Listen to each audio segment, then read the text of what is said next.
This Thursday afternoon, House and Senate committees will be holding separate hearings on a total of 18 measures aimed at preventing gun violence. Some of these measures were drafted with the help of Honolulu Police Department prior to the tragic incident on January 19th, in which 2 of our HPD officers lost their lives. But let me say that that tragedy has heightened the urgency with which we are considering measures dealing with gun violence and mental health.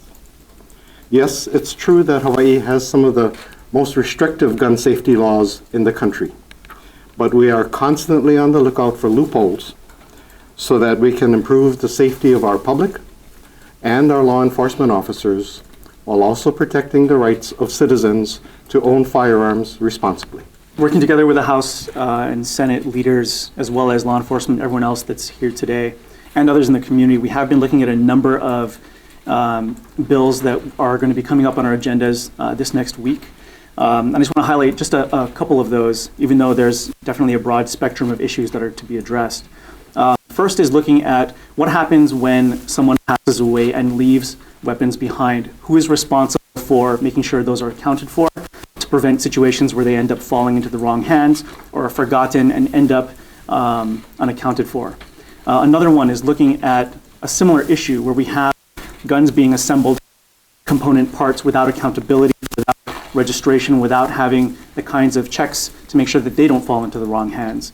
That's something that's been a big issue in other states, and it's time we take a look at that here to make sure that those are accounted for.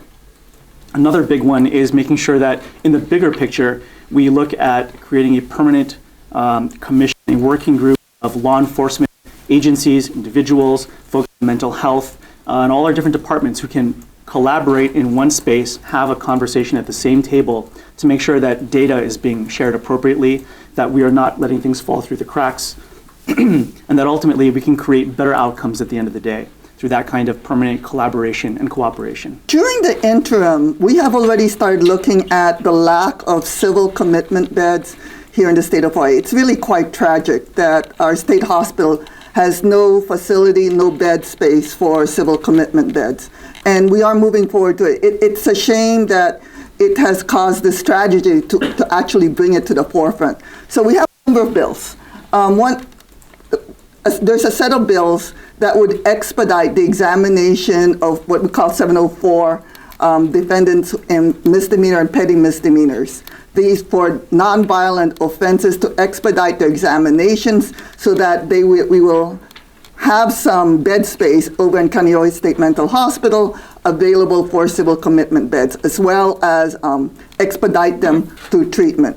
If you have a broken leg, you would make sure that that person got medical treatment. These people who are mentally ill have broken minds. They need to get the medical treatment that they need, whether it rises to the level of where we get involuntary commitment or if we just need to get them the help that they need. So I applaud everybody up here on the stage and everything they're doing. Please don't forget our 2 officers who died, and let's move these things forward and get our people and our communities the help that they need. Thank you.